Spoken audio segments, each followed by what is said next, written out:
araw po. Ito po ay isang Axos automatic transmission.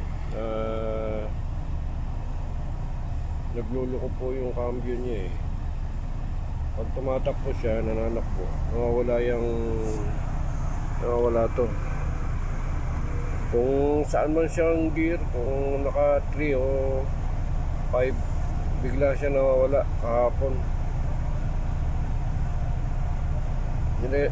Sinervisan ko siya kahapon sa highway dahil yun nga ang problema. Pero nakapasok yung gear, pero nawawala yung display. Dito merong maliit na ilaw na triangle dito, dalawa dito. Pag lumabas yung ilaw dyan na kulay pula, ganyang kulay dito, yan, nagluluko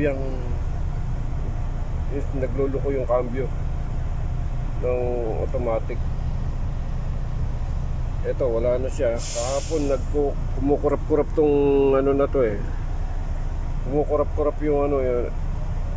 Binuksan ko yung sa likod sa may transmission, yung mga solenoid niya, saka yung ano, marumi na. Ilinis ko, pinalitan ko yung mga grasa. Nag-i-stack up yung ano eh. Kaya minsan yun ang nagiging isang dahilan kung nag-gear problem siya.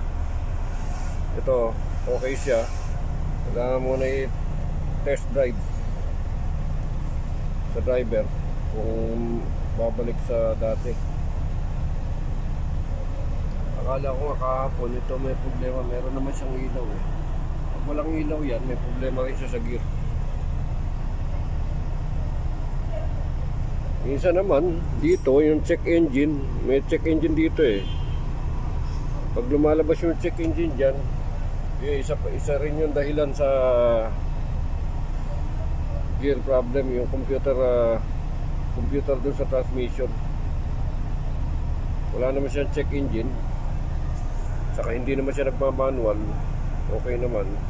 Nawawala lang yung display at tumatakbo.